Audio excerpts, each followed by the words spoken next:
These are seeds, small, apparently insignificant armor-plated structures.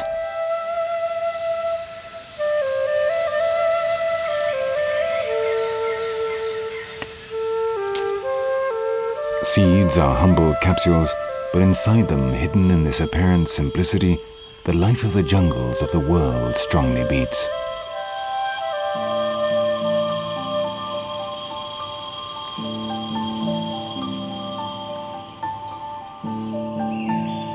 The Earth is, to date, the only planet in the known universe that houses life. But life, something we still do not understand in its incredible complexity, is not a linear, singular and absolute phenomenon, but rather an infinite series of circumstances that come together to create the miraculous balance giving pulse and continuity to the heartbeat of the planet.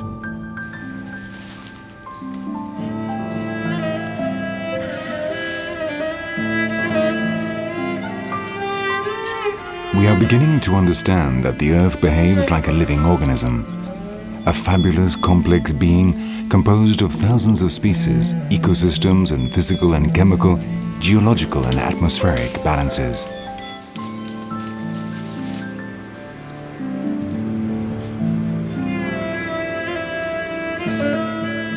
Even the smallest beings play a role of incalculable value, and that is both the greatness and the fragility of our world. However inexhaustible life seems, it depends on structures and small beings, millions of tiny pillars that constitute the foundations of life, turning our planet into a rarity among the stars, a blue patch in the endless darkness of the cosmos, a living world in the dead immensity of space.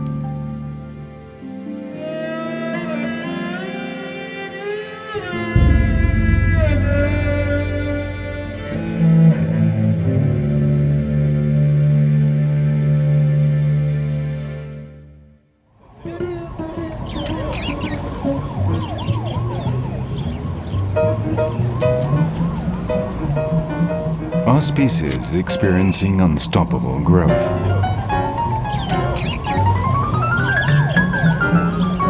Every day we are changing the world, adapting it to our needs, altering our natural parameters in such a way that even our biology, our animal essence, which out of some kind of complex we stupidly ignore, is suffering the consequences.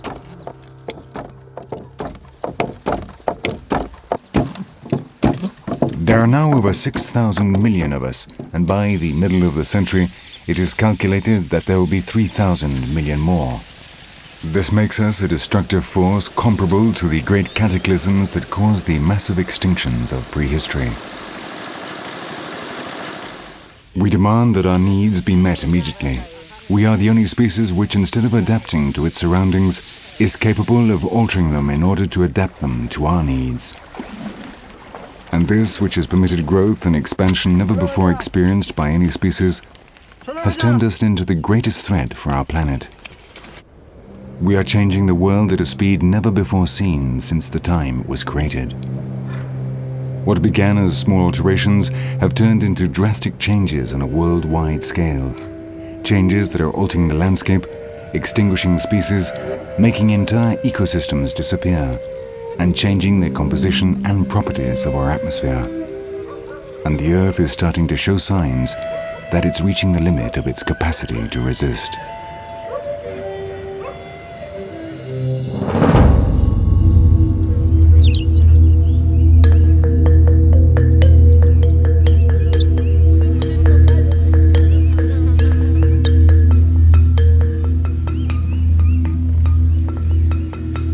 An elephant lies dead in the interior of the Amboseli National Park in southern Kenya.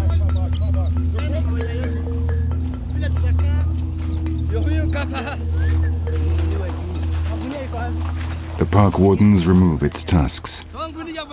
This is a measure that avoids the illegal traffic in ivory, a trade which, until it was banned in 1989, accounted for 80% of all the tusks sold in the world.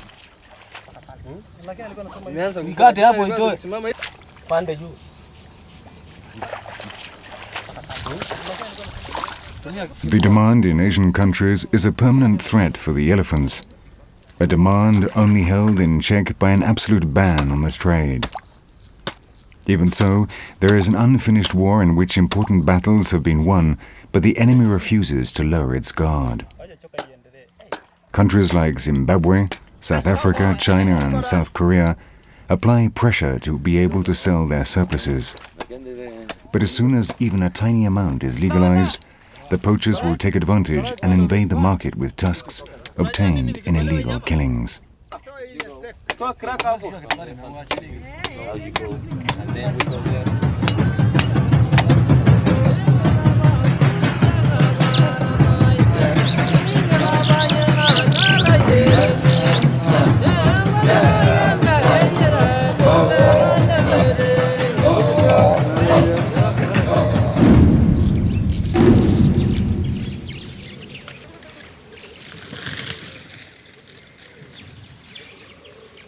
The case of the elephants is the best example of the struggle for survival of the threatened species.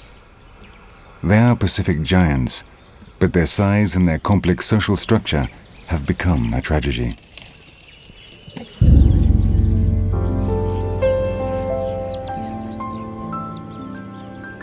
In a land of limited resources, herds of elephants confined in restricted areas can cause terrible devastation. The dry season is a period of want in the savannas of East Africa. The majority of the herbivores migrate to higher lands in search of pasture, following a cyclical, annual and unalterable route.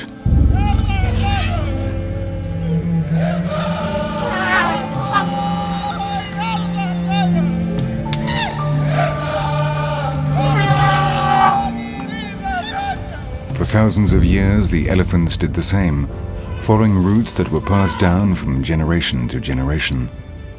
But today their migrations takes them out of the parks, and their old routes now have new masters who cultivate them and protect them.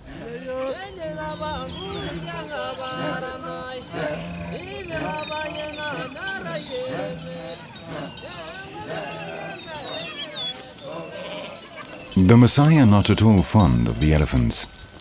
They are a cattle-rearing people who are beginning to cultivate the lands, and the elephants eat the pasture of their cows and destroy their crop fields.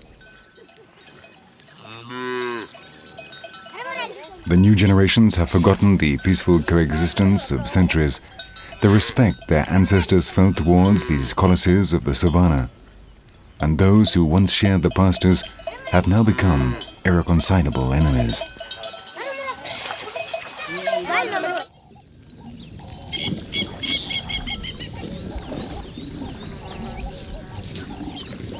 Today the elephants are, sadly, an anachronism in a world in which every square meter of land has an owner, and where their enormous food requirements have become a threat for farms, cattle and human populations.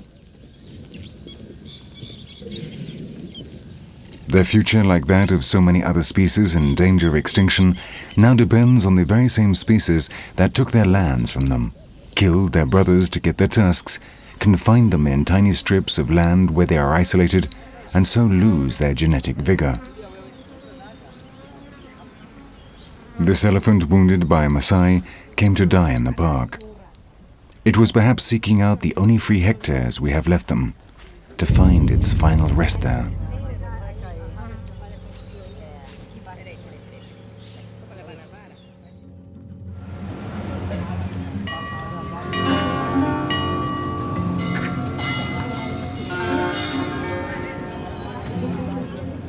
Our world is becoming too small for us.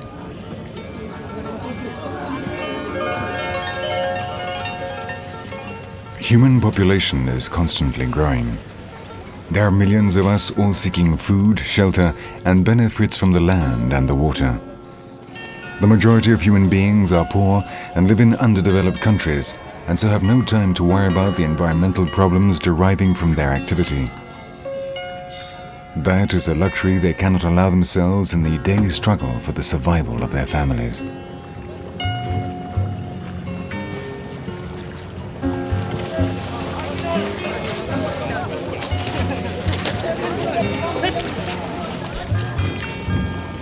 And that is the great challenge that humanity faces, especially those of us that live in developed countries, to make the environment compatible with the needs of the so-called Third World, millions of people who must ensure their food supply and their future.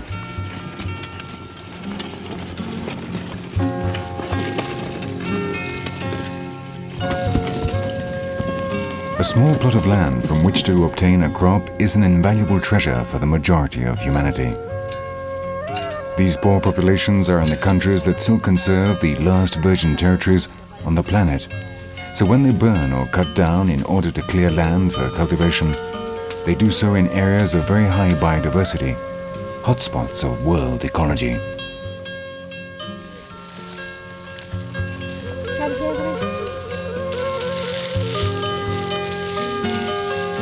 The pressure of these poor populations, which seek to cover their most elementary needs, directly affects ecosystems that house the last paradises in our overexploited world.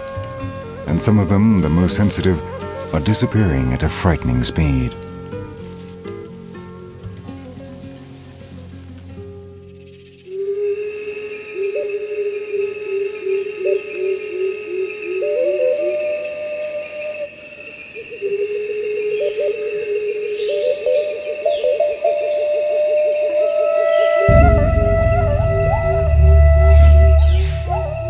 Scientists consider the tropical jungles to be the great treasure house of global biodiversity.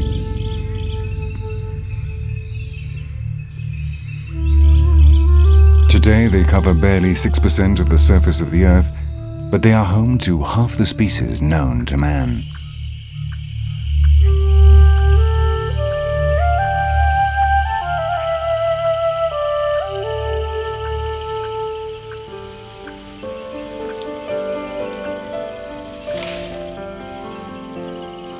For scientists, it is clear that it'll be here in the jungles that the fight to save biodiversity will be won or lost.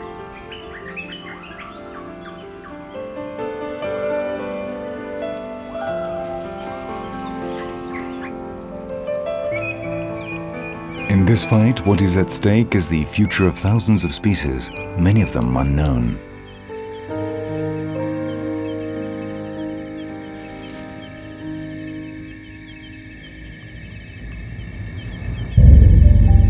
And we, those responsible, have very little time in which to avoid the disaster. We have now destroyed over half the original forests of the Earth. 60% of the temperate and mixed forests have been lost. 30% of the coniferous forests have been cut down. 45% of the rainforest is now wasteland. And 70% of the dry tropical forests have been cut down or burnt, losing forever animal and plant species from which we could have obtained important knowledge.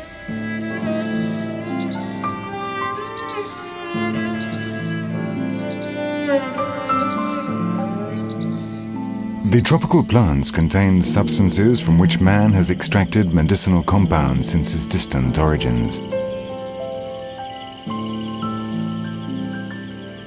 When a species disappears, it takes with it substances that could have given us the drugs to cure our most deadly diseases. Every corner, every niche contains its secrets.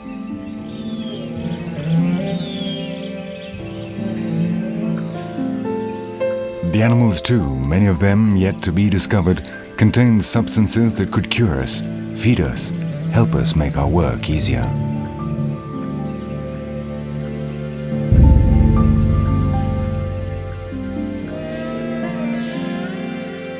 Plants and animals jealously guard secrets for which we would pay fortunes. And nonetheless, while we extinguish species in our search for imaginary remedies for impotence and poisoning, we scorn this knowledge which once, in our origins, we had learned to obtain, and which the last dwellers of the jungle still conserve.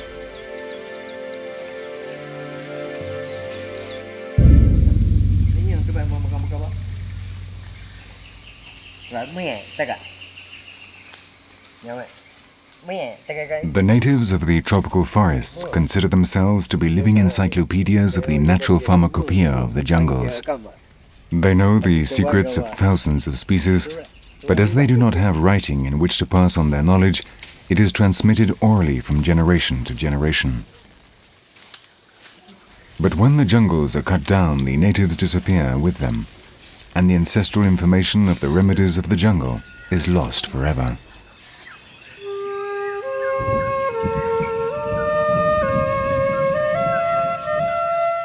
The loss of the jungles has consequences beyond land biodiversity, affecting the very pillars of life on Earth.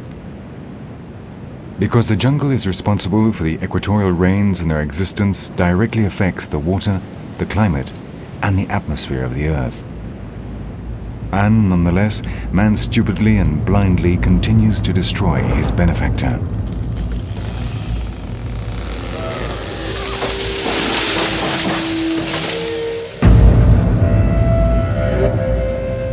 In the countries of Southeast Asia, the logging companies destroy the forest in search of tropical woods.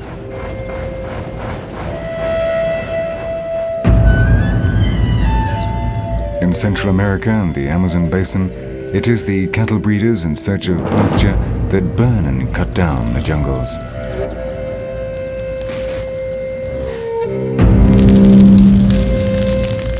But the greatest problem are the farmers living in poverty. 200 million people burn and cut down the forests in search of land for cultivation.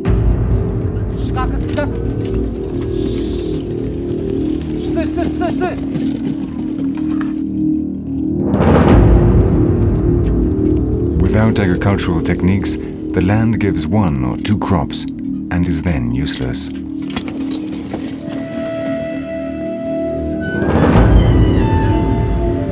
Then the tropical rains, without the natural contention of the jungle, carry the soil off.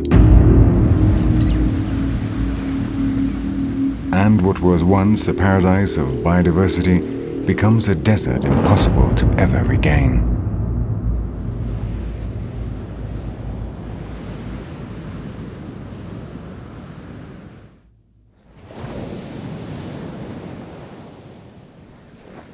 There are places in the world where the evolution of species followed independent paths, giving rise to unique species, endemisms linked to an exclusive habitat that set out on a solitary journey with an island when they separated from the continents, or reached its coasts on floating islands over the course of the centuries.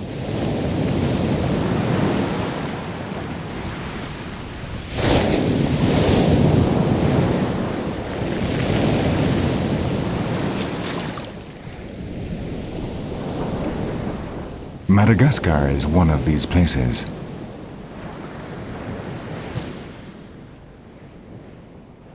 When Madagascar separated from the African continent 165 million years ago, the species that undertook this solitary journey became independent from the rest of the world. None of them had any contact with the new species that arose by a natural selection and competition between the inhabitants of the rest of the world. Madagascar separated from the world, and its passengers lived a happy retreat from brutal selective competition. Today, the descendants of those involuntary shipwrecks have given rise to extraordinary beings, animals and plants that are completely different from those of the rest of the planet.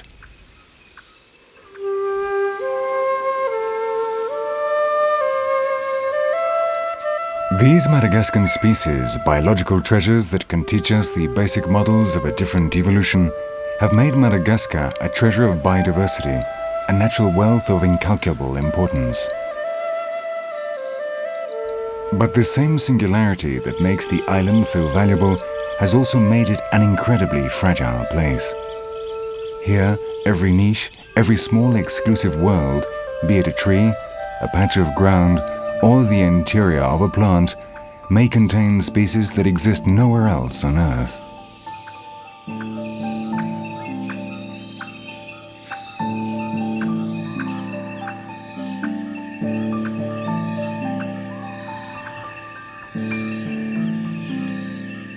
And Madagascar, more than any other place on Earth, demonstrates the intricate dependency of all the members of each ecosystem, a dependency that makes each and every species vital.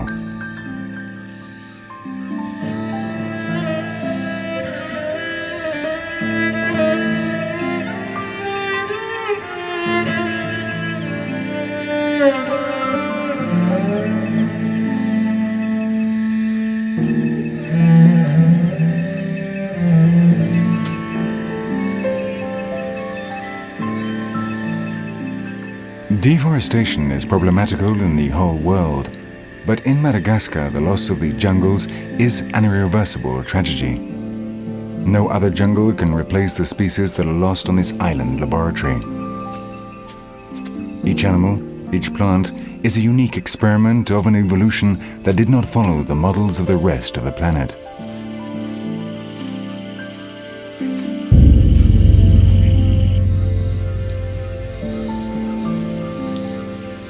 In Madagascar, natural selection played by other rules, with its own predators and its own prey.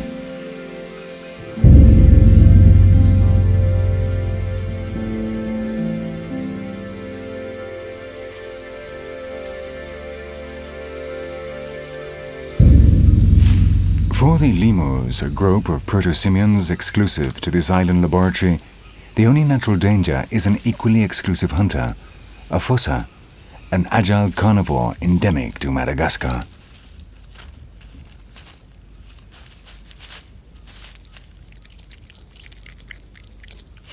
Hunters and prey arose from the balance of the same evolutionary process, a process that required millions of years to achieve the miracle of a different world in which life and death came together, sustained each other, and became mutually vital, permitting their continuity.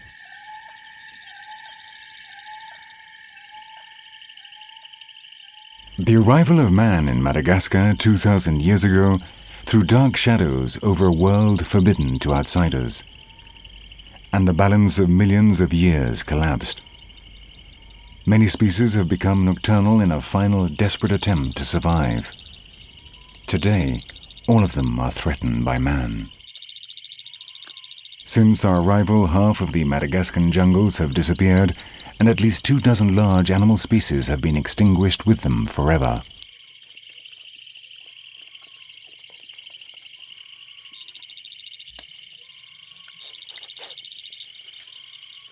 The islands of independent evolution are thus fragile worlds, threatened by our species. And Madagascar is by no means the largest of them.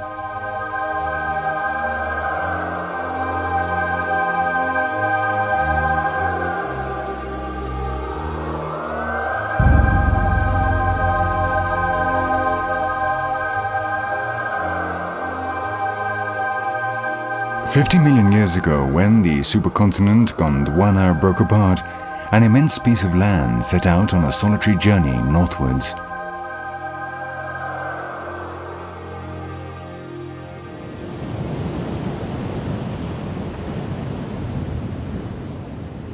This enormous island that we now know as Australia would permit the survival of extraordinary, unique groups of mammals. The isolation of Australia permitted the diversification and expansion of a group which the placentary mammals did not allow to prosper in the rest of the world, and would also permit the survival of another group of mammals in clear decline, a group so old that though they are mammals, they lay eggs. As a result, Australia became the land of the marsupials and the monotremes, a world of different mammals unknown in the rest of the world. But its isolation would not last forever.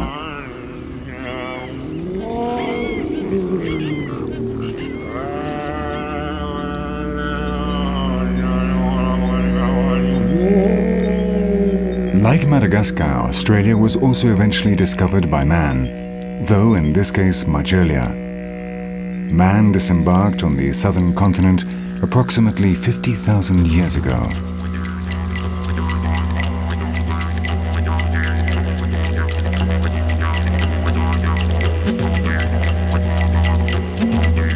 Those first Aborigines proved to be respectful towards the nature of their new land. Their gods were reflected in the animals and plants of the Terra Australis, arousing respect and admiration which they skillfully transmitted in their paintings.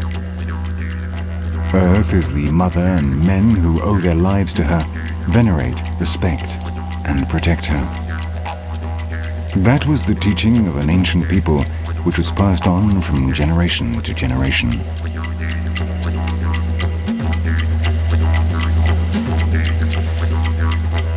But despite his veneration and respect for the natural environment, man became the origin of profound changes.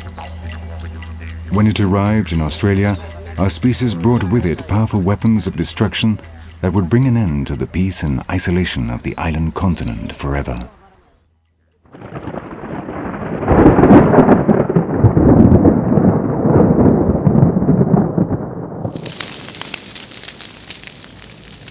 Man learned how to use fire and acquired the destructive power of the storm and lightning. New hunters brought new, more efficient and more deadly weapons. And the arrival of the Aborigines was accompanied by new species, new animals, hunters that were the result of the brutal competition in the other continents. Australia would undergo major changes, but these came gradually and nature was able to absorb the impact. But today, when man is recovering his interest in and respect for the nature he has been destroying for centuries, Australia faces a new, invisible and devastating threat.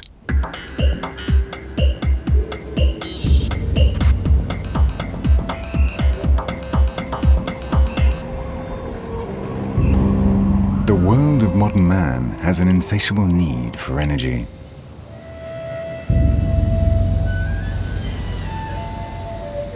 We have all become dependent on constantly growing energy consumption. The problem arises from an uncompleted process. Because we have learned to obtain and use energy, but we do not know what to do with the toxic waste generated by energy consumption.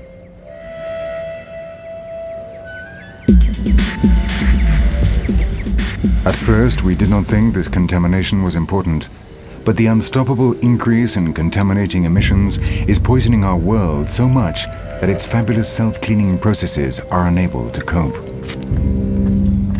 Now the contaminating gases are changing the climate of the planet. And it is in places like Australia that we are starting to see the terrible repercussions this may have worldwide.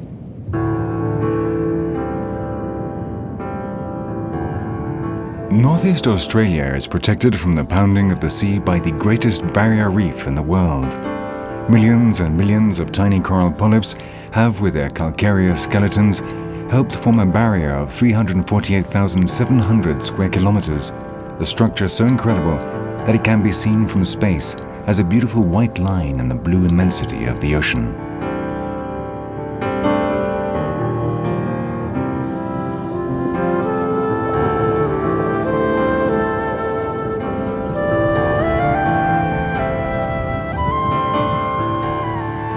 The Great Barrier Reef, whose formation began 25 million years ago, houses the most diverse ecosystem on our planet.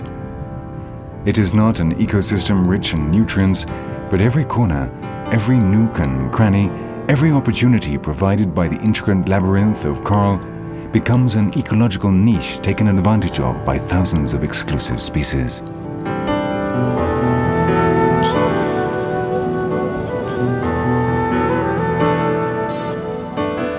The 2,500 reefs that make up the Great Barrier Reef in Australia form a stable ecosystem that has maintained continuity over extremely long periods of time. For thousands of years, only gradual changes have altered this submarine world, and the result of this situation is unprecedented biodiversity.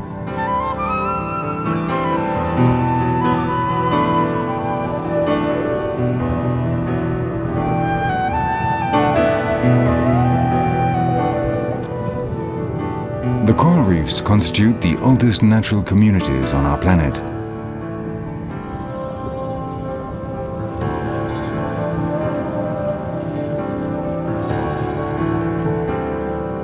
It is a deceptive world of disconcerting colors and shapes, where there are plants that look like animals, and animals that could easily be mistaken for plants. They all depend on each other, and fish and invertebrates take advantage of everything they can obtain from their neighbors.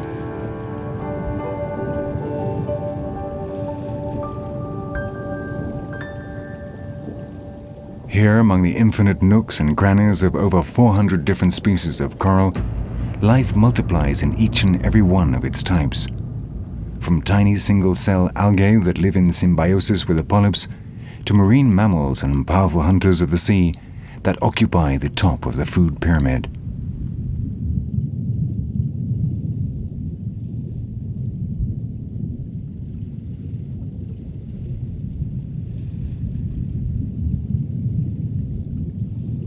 All this explosion of life, this entire range of incredible biodiversity, is the result of an evolutionary continuity unaltered for millions of years.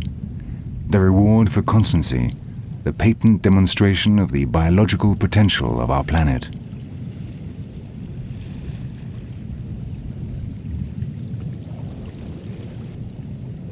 But starting just a few years ago, this biological continuity has suddenly been altered, and what appeared to be an unchangeable world has seen its ancient foundations crumble.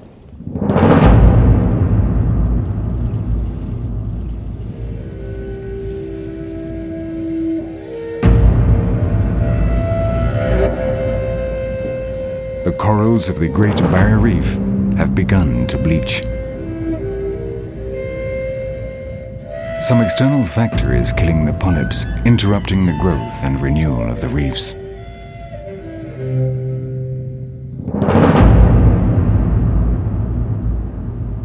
And if the polyps are not renewed, the entire ecosystem simply dies.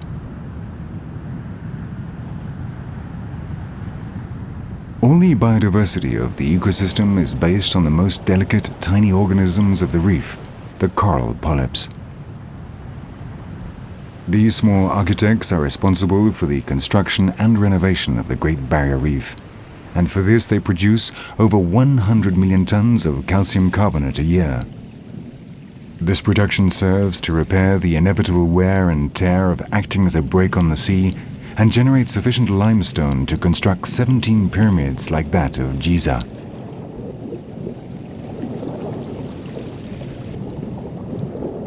But in order for the polyps to construct their fabulous calcareous armor plating, they need the zooxanthellae, single-cell algae that live inside them and thanks to which they are able to feed.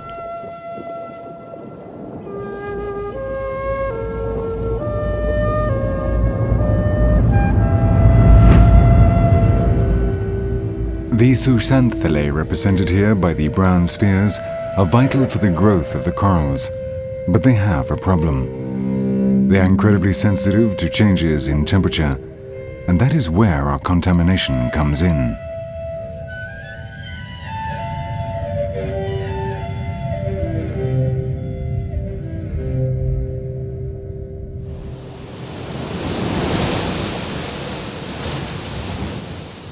The global warming of the atmosphere caused by contaminating gases is heating up the water of the seas. This increase kills the zooxanthellae, causing the death of the corals.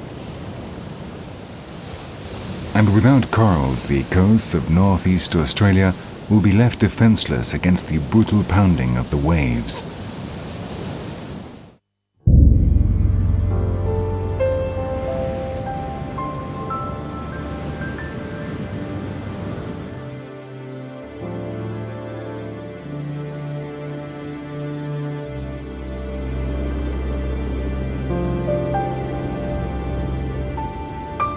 We are changing the climate of the planet.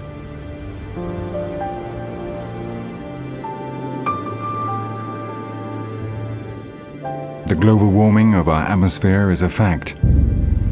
Our climate is gradually heating up. The glaciers are retreating. The poles melting. We are causing a global change of magnitudes similar to those that marked the great extinctions of prehistory. And paradoxically and sadly, we are in great measure doing so by burning fossil fuels derived from oil, which are hidden beneath some of the last virgin refuges of unspoiled nature.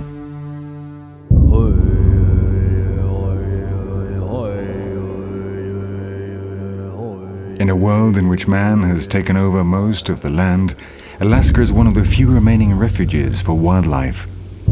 An extreme climate marked by very low temperatures and 6 months of perpetual night makes the territories of the north a forbidden place for the majority of human settlements. And until now, this has been the life insurance of hundreds of animal species that live in a fragile, rich balance during the months of spring and summer, in which the climate of Alaska declares a truce.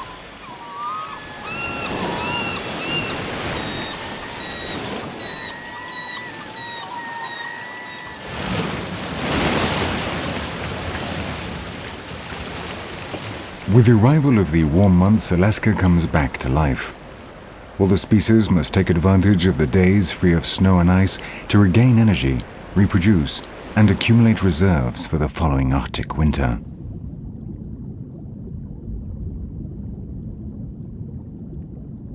Some, like the salmon, return to the rivers where they were born after a long season growing and storing fat in the sea.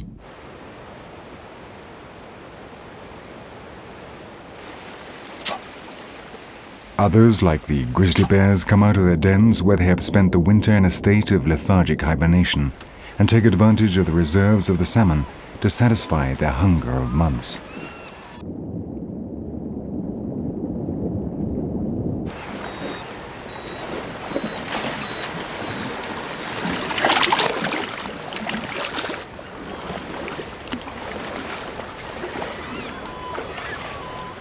It is a season of surpluses in which the species synchronize their life cycles so that life is possible here where the climate imposes almost insuperable restrictions.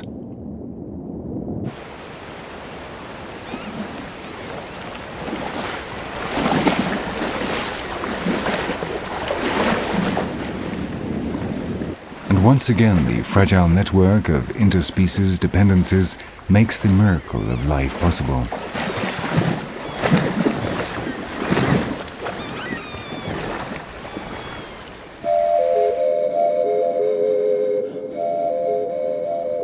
Towards the interior, and as we move further north, the vegetation becomes increasingly scarce. The tundra gradually gives way to the taiga, vast extensions covered in sparse vegetation, adapted to a soil permanently frozen beneath the surface.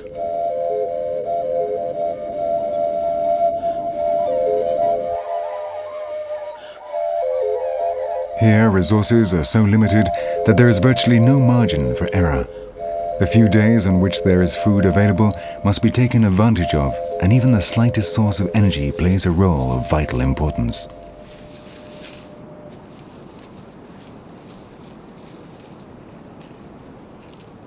And that is what makes Alaska, like all the lands of the Arctic region, an extremely fragile place, where all these species live at the very edge of the impossible, adjusting their lives and adapting their biologies so that they complement each other. It is, more than any other place, an extraordinarily synchronized world, so dependent on these scarce resources that a small alteration could destroy the entire system. But that would not be too worrying if it were not for the fact that underneath this apparently poor land, there lies huge reserves of oil.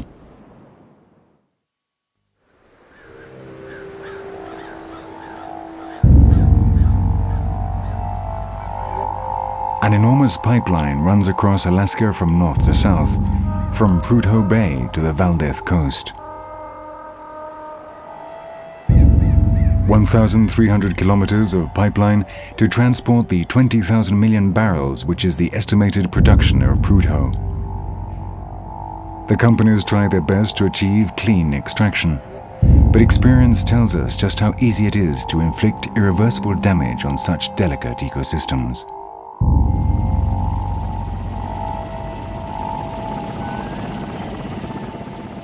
The Exxon Valdez catastrophe was a warning from which the Alaskan coast has still not recovered. The death sown by the 36,000 tons of crude oil spilled continues to claim victims 13 years later. And the Exxon accident was a mere drop in the ocean compared to the overall figures, because it is estimated that in routine operations of the oil industry, every year between 3 and 4 million tons of crude oil are spilled.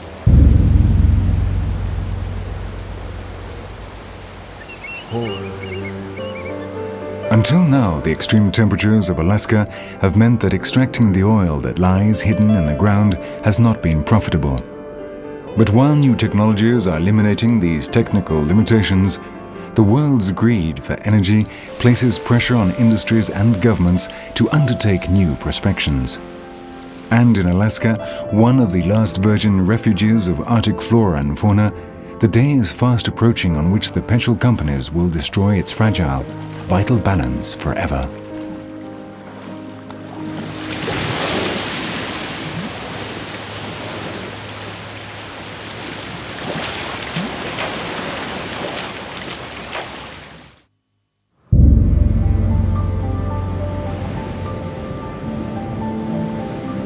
We are changing the world.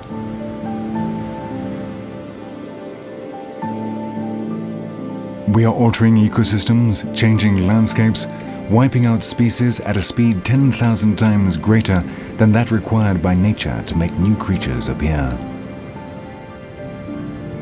Man is the new vector of change as meteorites and continental drift were in the past. And in this global process, we are all contributing to the change.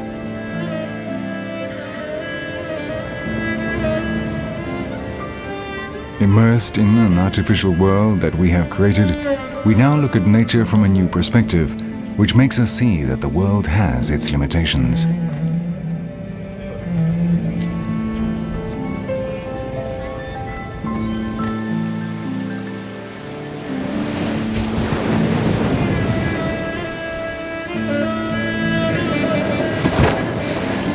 In response, our more advanced societies, with the best will in the world, promote initiatives to protect and conserve the last remnants of virgin nature. But playing at being gods shows just how complex the network of life is, and how complicated it is to move even a single piece of the intricate natural equilibrium. The Valdez Peninsula on the east coast of Patagonia in Argentina was once a center of the whaling industry. For decades, the harpoon ships devastated populations of the southern right whale until they were on the very edge of extinction. And then our species took a step back and remedied its mistake.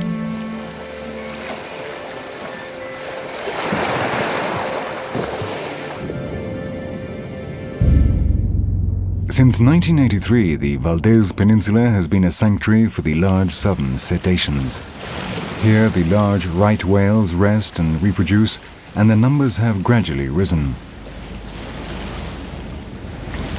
But in our pragmatic world, conservation is only possible if it brings income for the populations of the places in which it is practiced. And so, along with the creation of the national park, the tourist industry was also developed, and this has proven to be very lucrative. So far, so good. But in this process, there were some elements that were not taken into account, and one of those was the seagulls.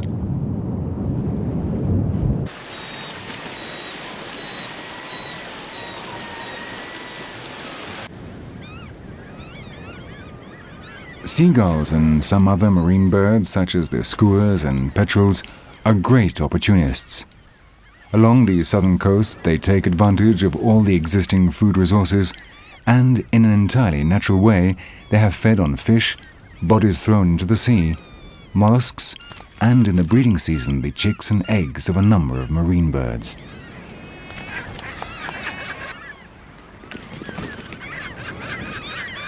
These resources were limited, and this in turn limited the populations of these opportunists of the sea, until tourism arrived in Valdez. Today there are so many seagulls which attack the large whales, ripping flesh from their backs, that the cetaceans have been forced to change their behavior.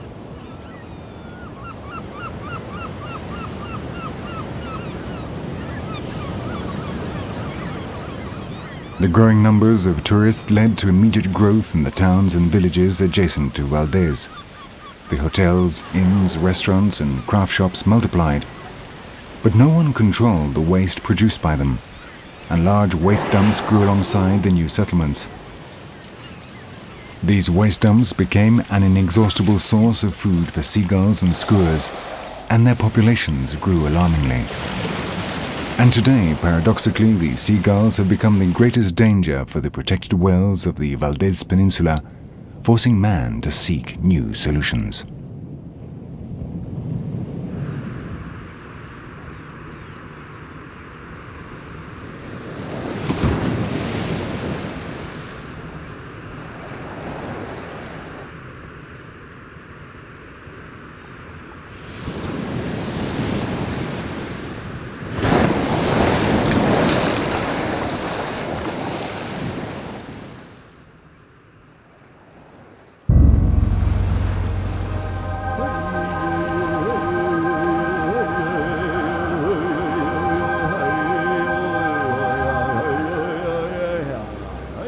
Playing at being gods has always been a temptation our species has been unable to resist.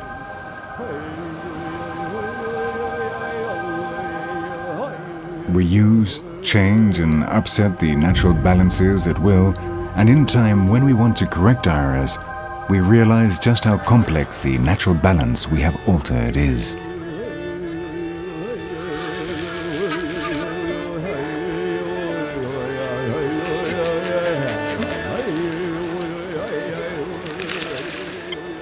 This is Yellowstone National Park in the west of the United States.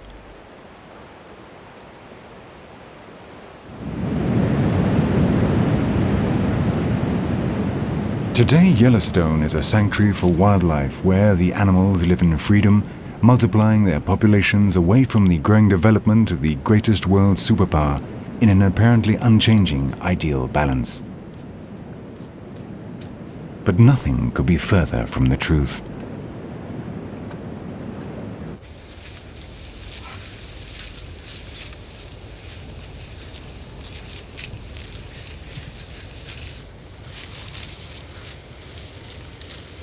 Yellowstone was the first national park in the world. Here the foundations were laid for the creation of a network of sanctuaries to preserve nature from the unstoppable advance of man, and in the case of Yellowstone, to save an emblematic American species from extinction, the American buffalo. Man was on the point of wiping out this species, and man managed through Yellowstone to save it from extinction. But when the park was created, old enemies came face to face. Yellowstone is surrounded by cattle breeding territory, and no one was fond of the most important predator in the reserve. An animal that could kill domestic cattle and which in nature was the only one capable of hunting the buffalo, the wolf.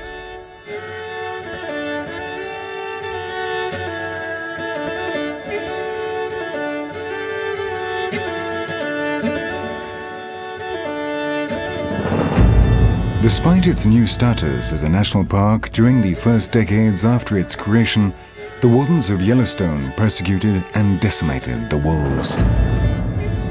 And playing at being guards, in order to save one species, they wiped out another one inside the protected area.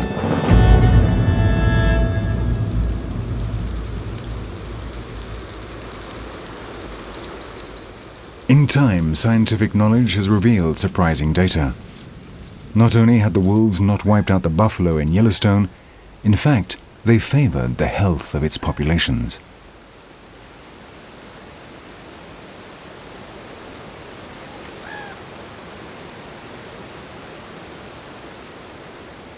With the disappearance of the wolf, coyotes proliferated within the park, assuming the role of the main predator. But the coyotes were able to do very little to control the populations of large herbivores. And plucking up its courage in an exemplary manner, the U.S. Fish and Wildlife Service undertook the difficult task of remedying its mistake.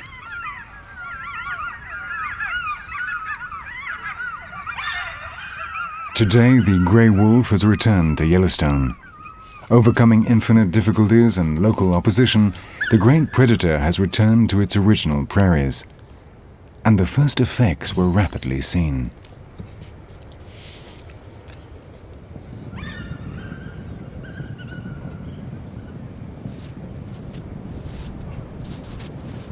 The populations of buffaloes, American elk and mule deer are recovering their genetic vigor. The coyotes, whose numbers threaten different local species of birds and rodents, have returned to their original populations. And the ecosystem, altered so many times by man, has returned to something more like its original balance.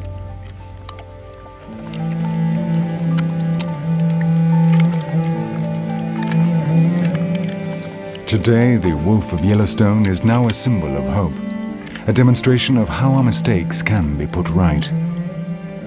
We have changed the planet, devastating our surroundings and playing at being gods in a world whose functioning we do not really understand. But we have also reached a cultural, moral and scientific development that is leading us to correct mistakes.